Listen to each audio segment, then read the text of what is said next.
संख्या या अंकों पर आधारित प्रश्न अगर एग्जाम में पूछे जा रहे हैं तो सबसे पहले हमको संख्या के बारे में जानना अति आवश्यक है। संख्या क्या चीज़ होता है, उसके बाद अंक क्या चीज़ होता है, संख्या का निर्माण कैसे होता है, संख्या कितने प्रकार की होती है, ठीक है, संख्या का परिवार क्या है, ठीक है। तो इस प्रकार से अगर हम देखेंगे तो संख्याओं पर आधारित प्रश्न कई चीज़ें हैं। विभाज्यता का नियम क्या है, संख्या बेस्ड कई लॉजिक हैं, उसको हम आगे आप लोगों को आज के सेशन में पूर्ण रूप से जानकारी देंगे। इसको पढ़ने के बाद एग्ज़ाम में आप किसी भी प्रकार का क्वेश्चन, कोई भी एग्ज़ाम, कोई भी कॉम्पिटिटिव एग्ज़ाम हो, वहाँ पर आप प्रत्येक क्वेश्चन को कम से कम समय में सॉल्व कर सकते हैं। तो आइए दोस्तों, हम सभी लोग बोर्ड पे देखते हैं। दो वर्ड हमको यहाँ नया मिला है, संख्या क्या चीज़ होता है और अंक क्या चीज़ होता है। तो सबसे पहले हम संख्या के बारे में आपको बताएंगे, उसके बाद हम आपको अंक के बारे में बताएंगे, ठीक है। सबसे पहले हम संख्या के बारे में जानेंगे, उसके बाद हम अंक के बारे में जानेंगे।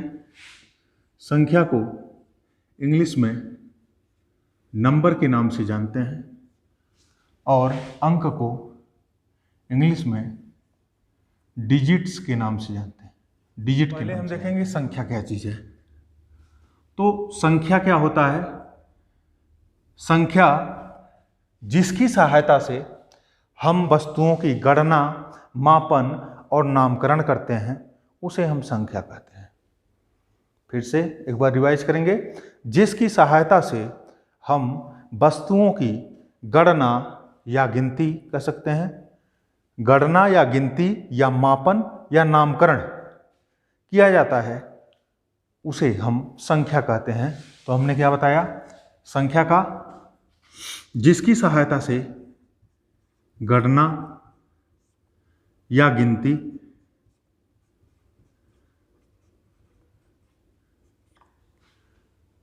जिसकी सहायता से हम वस्तुओं की गणना या गिनती करते हैं या वस्तुओं का मापन करते हैं या वस्तुओं का नामकरण करते हैं, उसे हम संख्या कहते हैं। संख्या के बारे में हो गया। अब संख्या बनती किससे है, इसके बारे में जानना जरूरी है। संख्या तो हो गया, अब हमारा जो आएगा, संख्या जो बनती है वह अंकों की सहायता से बनती है। तो अंक ऐसे चिन्ह हैं, अंक ऐसे चिन्ह हैं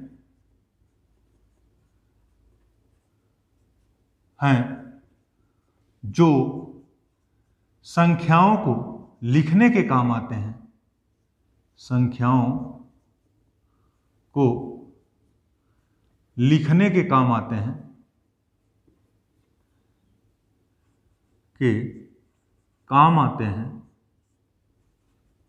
उसे हम क्या कहते हैं? अंक कहते हैं। अंकों की कुल संख्या कितनी है?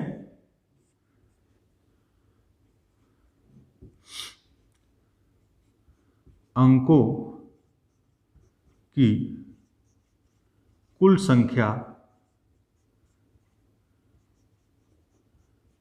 10 है। 0 to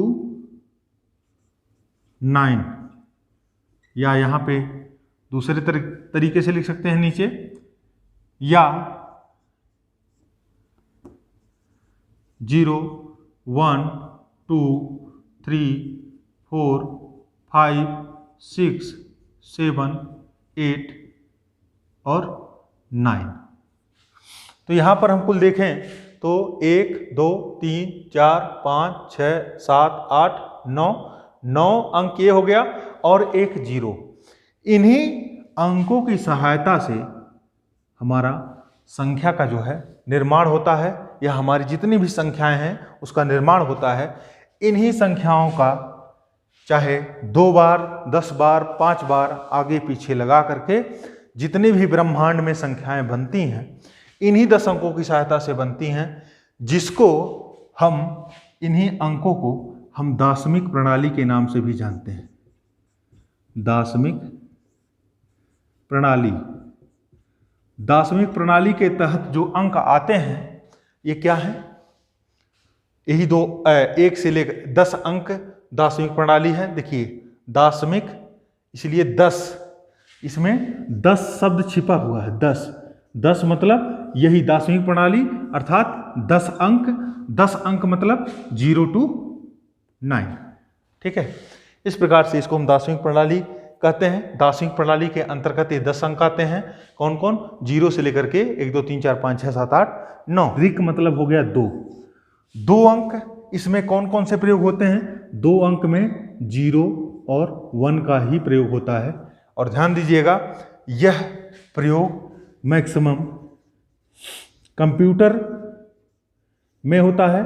यहां पर क्या है, दिक् पद्धति में सारी संख्याओं को व्यक्त करने के लिए केवल शून्य या तो शून्य का प्रयोग होगा या तो 1 का प्रयोग होगा। ठीक है, केवल यही 2 अंक यहां प्रयोग किए जाते हैं। ठीक है, 2 अंक है यहाँ, 2 से संख्या से कोई मतलब नहीं। 2 अंक कैसे यहाँ था 10 अंक, ऐसे यहाँ 2 अंक केवल प्रयोग होते हैं, 1 और 0 या 1। ठीक है, इन्हीं दो संख्याओं का प्रयोग होता है या 2 अंकों का प्रयोग होता है दृक् पद्धति में। ठीक है, तो कोई भी मैथमेटिकल या कंप्यूटर संबंधी जितनी भी गणनाएं या दिक् पद्धति में जितनी भी गणनाएं की जाती हैं अर्थात संख्याएं व्यक्त की जाती हैं, वह 0 और 1 के द्वारा ही व्यक्त की जाती है। इसका प्रयोग कंप्यूटर में किया जाता है। अब यहाँ अंकों का प्रयोग तो हो गया। अब हमारा मेन मुद्दा दार्शनिक प्रणाली जान गए, दिक् पद्धति जान गए। अब इसको हम अंकों पर आधारित यहाँ पे एक चीज और बता देते हैं।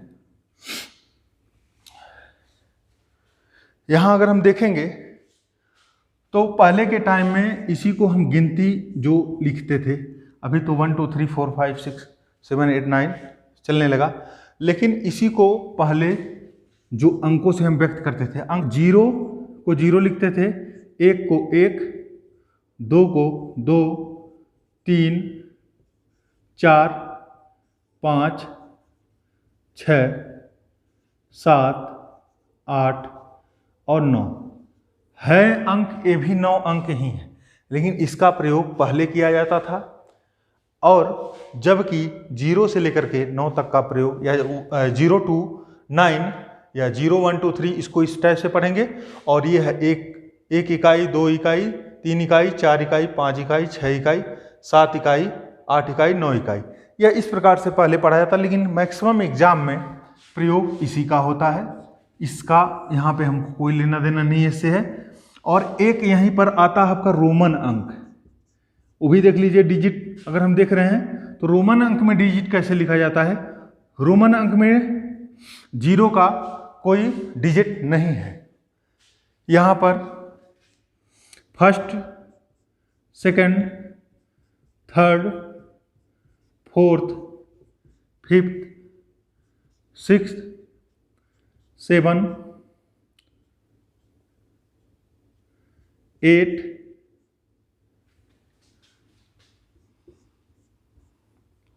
और 9। ठीक है, और आगे 10 आता है अगर, तो 10 के लिए अगर कहीं 10 लिखना हो तो यक्स का यूज करते हैं। 10 के लिए इसका प्रयोग करते हैं। लेकिन अब यहां ध्यान देना यह है कि कहीं पर भी रोमन अंक का प्रयोग, हालांकि यहां पर हमको ज़्यादा गहराई में जाने की जरूरत नहीं है।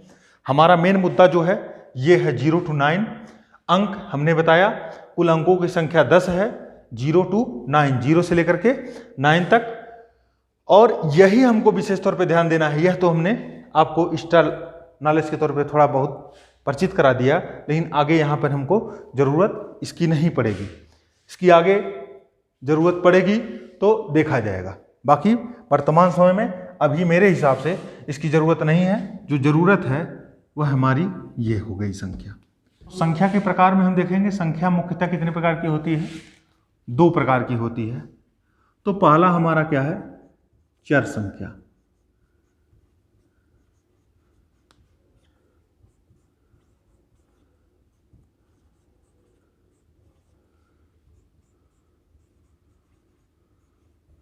चर संख्या या वेरिएबल नंबर्स।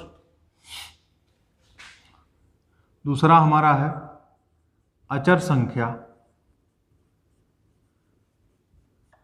जिसको हम क्या कहते हैं, कांस्टेंट नंबर।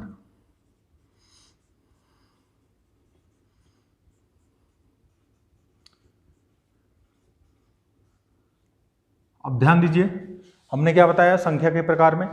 संख्या दो प्रकार की होती है, नंबर एक चर संख्या, दूसरा अचर संख्या। चर संख्या किसे कहते हैं, जिसका मान जगह जगह पर बदलता रहता है उसे हम चर संख्या कहते हैं, और जिसका मान फिक्स रहता है या कांस्टेंट रहता है, जगह जगह पर बदलता नहीं है, उसे हम अचर संख्या कहते हैं। अब देखेंगे हम यहाँ पे, चर संख्या मतलब चलता रहता है इसका मान, अर्थात यहाँ पे देखिए चर मीन्स होता है चरना, चरना या कह सकते हैं चलना, ठीक है। चर मतलब चलना या चरना, अर्थात जिसका मान चलता रहता है, चलने का मतलब बदलता है, इसका मान स्थान परिवर्तन पे बदलता रहेगा इसका मान। इस प्रकार से चरना या चलना, यहाँ पर जगह जगह पर इसका मान क्या होता है, अर्थात जब चलेगा तो बदलेगा, ठीक है। तो इस प्रकार से हम देखेंगे चलेगा अर्थात बदलेगा। इस प्रकार से हम कह सकते हैं यहाँ पे कि चर संख्या वह संख्या होता है जिसका मान जगह जगह पर बदलता रहता है, उसे हम चर संख्या कहते हैं, और जिसका मान जगह जगह पर बदलता नहीं है अर्थात फिक्स रहता है, कांस्टेंट रहता है, ठीक है, उसे हम अचर संख्या कहते हैं। अर्थात यहाँ पर हम शॉर्टकट में कह सकते हैं जिसका मान अस्थिर रहता है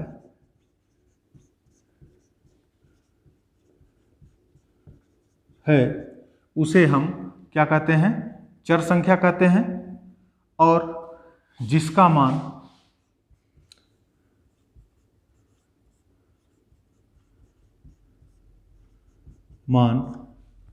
स्थिर रहता है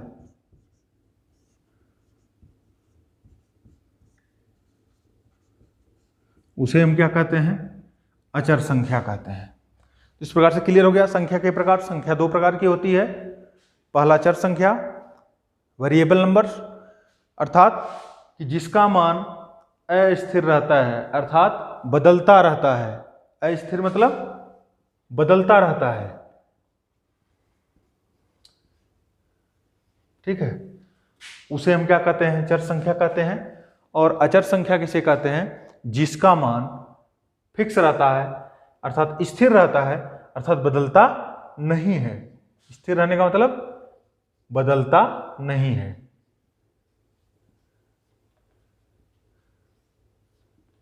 ठीक है। आगे हम देखेंगे, अब एग्जाम्पल दोनों का देख लेते हैं। अर्थात यहां देखेंगे कि स्थिर रहता, अस्थिर रहता है और स्थिर रहता है। इसका मतलब ये है इसका मान कुछ भी हो सकता है।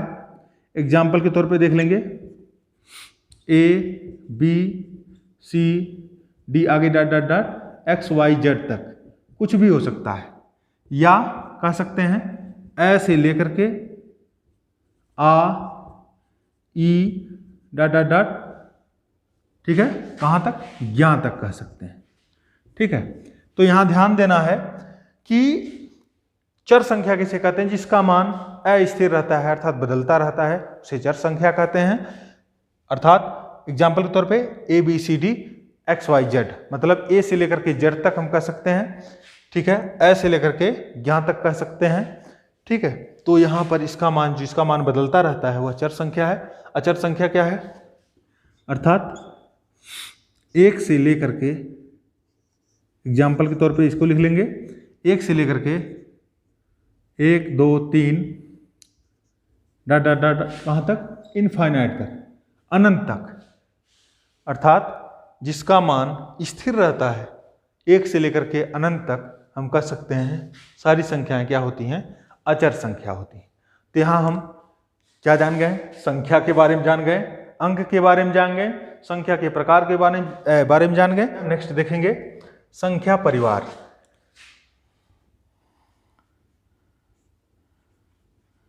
संख्या परिवार, अब कहेंगे संख्या परिवार क्या चीज है, ठीक है। Numbers family. ठीक है, तो यहां पर हम देखेंगे संख्या परिवार क्या चीज है। संख्या परिवार में जैसे प्राकृतिक संख्या किसे कहते हैं, प्राकृतिक संख्या हो गया पहला, या इसी को हम प्राकृत संख्या भी कहते हैं, प्राकृत भी कहते हैं। ठीक है, प्राकृतिक संख्या या प्राकृत संख्या। ठीक है, नेचुरल नंबर इसको इंग्लिश में बोलते हैं।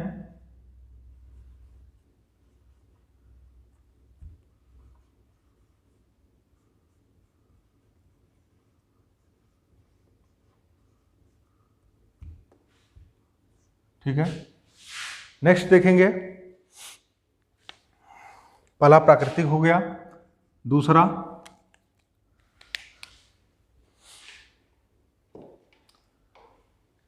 दूसरा हमारा हो जाएगा पूर्ण संख्या। संख्या या होल नंबर, इंग्लिश वाला वर्ड आप लोग देख लीजिएगा, होल नंबर हम बताते जा रहे हैं, आप देख लीजिएगा। दूसरा हो गया पूर्ण संख्या, तीसरा हो गया सम संख्या। ठीक है, जिसको हम इवन नंबर के नाम से जानते हैं, चलो लिख देते हैं होल नंबर। ये पूर्ण संख्या का हो गया, सम संख्या,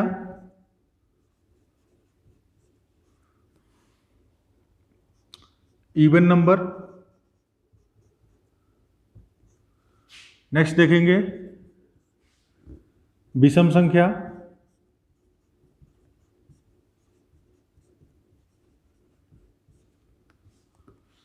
विषम संख्या हो गया, जिसको हम ऑड नंबर के नाम से जानते हैं। ठीक है, हाँ एक चीज और ध्यान देना है यहाँ पे, पूर्ण संख्या, प्राकृतिक संख्या, पूर्ण संख्या, और यहीं से पूर्णांक भी आता है अभी एक। ठीक है, बता देंगे उसको भी, चलिए देख लीजिए, नीचे बता देंगे पूर्णांक।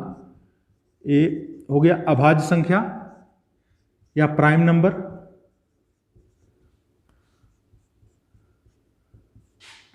ठीक है, भाज्य संख्या, चलिए झटका हम थोड़ा देखेंगे, क्योंकि यहाँ इतना डिटेल बताने की जरूरत नहीं है। ठीक है, नेक्स्ट देखेंगे भाज्य के बाद पूर्णांक संख्या किसे कहते हैं, पूर्णांक संख्या। ठीक है, परिमेय संख्या,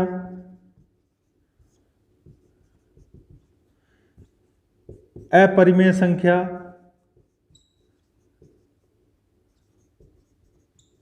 ठीक है, वास्तविक संख्या, संख्या। इस प्रकार से आगे भी बहुत सी संख्याएं हैं, ज्यादा यहां देखने की जरूरत नहीं, मुख्य यही है मान लीजिए।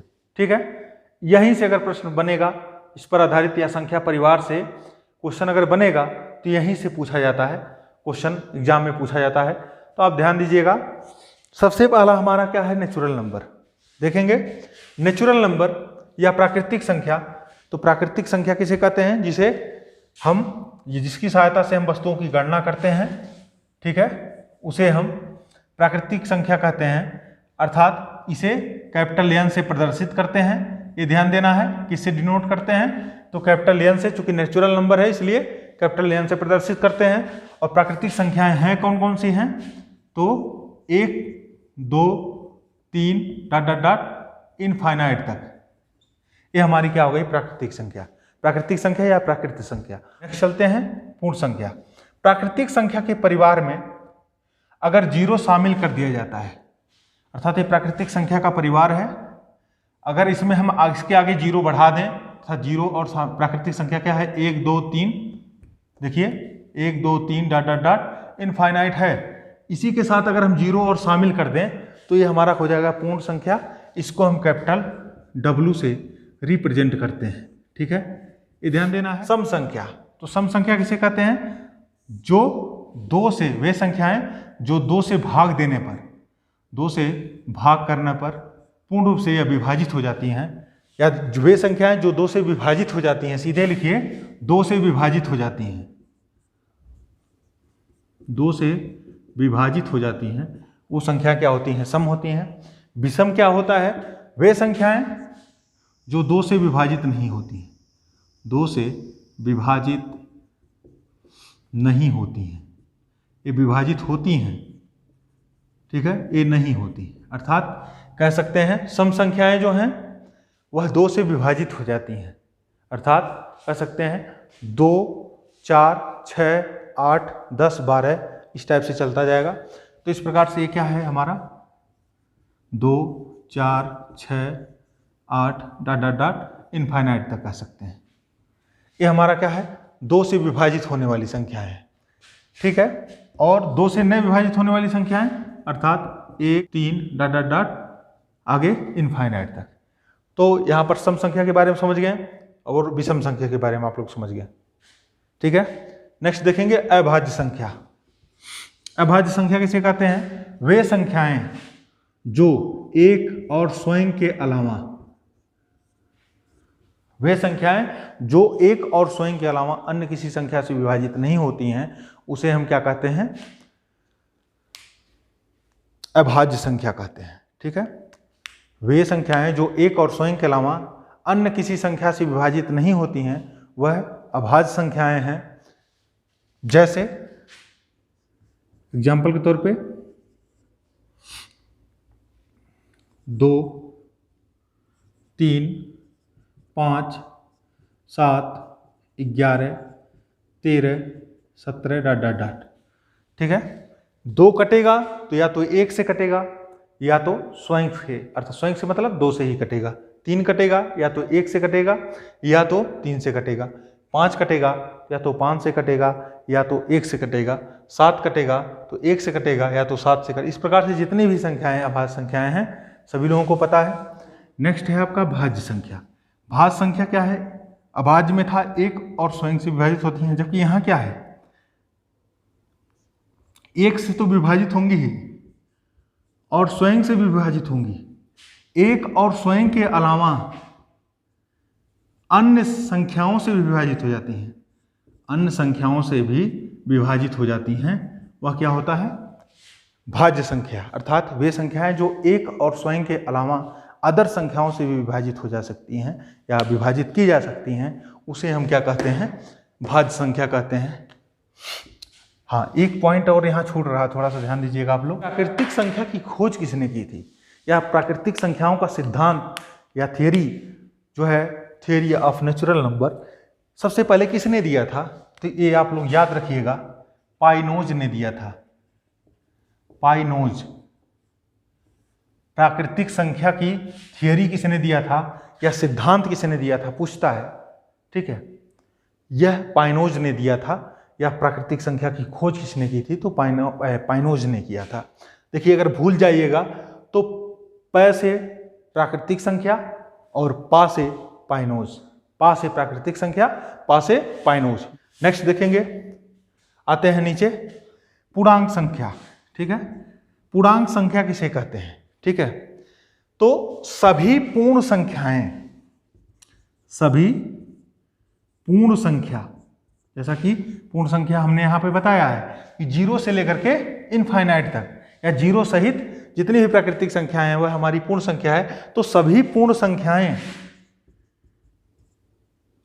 प्लस सभी ऋणात्मक संख्याएं, सभी पूर्ण संख्याएं और सभी जो हैं ऋणात्मक संख्याएं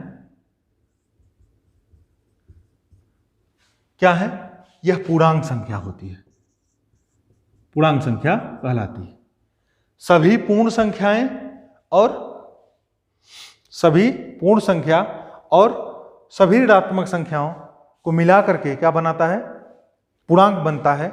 यहां पर आप ध्यान दीजिएगा, आप लोग पढ़े होंगे संख्या रेखा, अर्थात संख्या रेखा पर जितनी भी संख्याएं हैं, पूर्ण संख्या हमने क्या बताया? 0 से लेकर के 1, 2, संख्या रेखा पर 0 से शुरू होता है। दाहिने साइड में ये धनात्मक होगा और बाएं साइड में ऋणात्मक होता है। ये पॉजिटिव वैल्यू इधर होता है और यहाँ निगेटिव वैल्यू होता है। अर्थात हमने पूर्ण संख्या अर्थात 0 से लेकर के 1, 2, 3 डॉट डॉट डॉट इनफाइनाइट तक, और यहाँ पर निगेटिव वाले में -1, -2, -3 आगे डॉट डॉट डॉट कहाँ तक? इनफाइनाइट तक कर सकते हैं इसका। अर्थात माइनस इनफाइनाइट, हालांकि होता नहीं है, लेकिन माइनस इनफाइनाइट से प्लस इनफाइनाइट तक कह सकते हैं। पूर्ण संख्या ए आपकी यहां से यहां तक हो गई पूर्ण संख्या, ठीक है, और यहां से लेकर के यहां तक क्या हो गई है, ऋणात्मक संख्याएं। सभी पूर्ण संख्याएं और सभी ऋणात्मक संख्याएं मिलाकर हमारा पूर्णांक का निर्माण करती हैं, ठीक है। और यहां ध्यान दीजिएगा, यहां पे अभाज्य संख्या हो गया, पूर्णांक संख्या हो गया।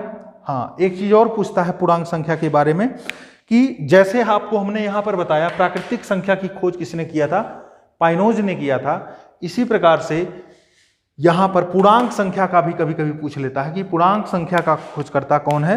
तो पूर्णांक संख्या के खोजकर्ता जो थे, ठीक है, इसके देखिए इधर मार देते हैं, देख लीजिएगा खोजकर्ता इसके कौन कौन थे, पूर्णांक संख्या खोजकर्ता, पूर्णांक संख्या के खोजकर्ता कौन थे। तो पूर्णांक संख्या के खोजकर्ता, पूर्णांक संख्या के खोजकर्ता, इसको आप नोट में लिख लीजिएगा, पूर्णांक संख्या के खोजकर्ता जर्मन गणितज्ञ जो थे, जर्मन गणितज्ञ जहलीन थे, ठीक है। इसीलिए इसके पहले पूर्णांक संख्या को हम जेड से रिप्रेजेंट करते थे। वर्तमान समय में आई प्लस और आई माइनस इसलिए यूज करते हैं, इंटीजर वैल्यू जो होता है यह आपका क्या है, आई माइनस है, और इधर क्या होता है, आई प्लस होता है। लेकिन ये दोनों अगर आई प्लस और आई माइनस को शामिल कर दिया जाता था तो हमारा क्या होता था, जेड फॉर जहलीन, जहलीन में जेड होता है। तो जेड के नाम से ही या जहलीन के नाम से ही यह पूर्णांक संख्याओं का खोजकर्ता थे, इसलिए इनको सबसे इसके पहले जो है पूर्णांक संख्याओं को जेड से रिप्रेजेंट किया जाता है। वर्तमान समय में आई से इसका प्रयोग करते हैं, ठीक है। परिमेय संख्या, परिमेय संख्या मतलब क्या होता है, वे संख्याएं जिसे हम p बटे q के रूप में लिख सकें, या वे संख्याएं जिसे अंश बटे हर के रूप में लिखा जा सके, लेकिन q is not equal to 0, अर्थात p बटे q के रूप में लिखा जा सके but q is not equal to 0, या कह सकते हैं जिसे अंश बटे हर के रूप में लिखा जा सके but q is not equal to 0। तो यहां पर ध्यान दीजिएगा 1/2, 2/5, 7/3, इस प्रकार से कोई भी हो जिसे हम अंश बटे, देखिए अंश बटे हर या p बटे, देखिए ये हमारा p हो गया, ये हो गया q। यहाँ ऐसा नहीं होना चाहिए कि 1/0 अगर हो जाएगा तो इसका मान ये क्या होगा, परिमेय नहीं होगा, अर्थात वह परिमेय में चला जाएगा। अर्थात आप ध्यान दीजिएगा, अगर कहीं 1/0 दे दिया है तो इसका मान सदैव 0 से किसी भी संख्या में अगर हम भाग देते हैं तो उसका मान इनफाइनाइट या अनंत प्राप्त होता है। इसको जानकारी के तौर पे रखिएगा। आगे हम चलते हैं। अपरिमेय किसे कहते हैं, अर्थात जिसे p बटे q के रूप में प्रदर्शित नहीं कर सकते हैं या लिख नहीं सकते हैं, लेकिन यहाँ पर क्या होता है, जैसे q का मान 0 के बराबर नहीं हो सकता है तो क्या होगा, परिमेय होगा। लेकिन जिसे p बटे q के रूप में लिख सकते हैं उसे हम परिमेय कहते हैं, जिसे हम p बटे q के रूप में लिख नहीं सकते हैं उसे हम अपरिमेय कहते हैं। एग्जाम्पल के तौर पे क्या कहेंगे, √2, √3, √5, √7, इस प्रकार से, या √8, ठीक है। इस प्रकार से जो भी संख्या है आगे देखते जाएंगे, ये सारी संख्या क्या है, अपरिमेय संख्या होती है। वास्तविक संख्या किसे कहते हैं, तो वास्तविक संख्या में ध्यान दीजिएगा, परिमेय और अपरिमेय इन दोनों संख्याओं को मिलाने पर हमारी वास्तविक संख्याएं बनती हैं।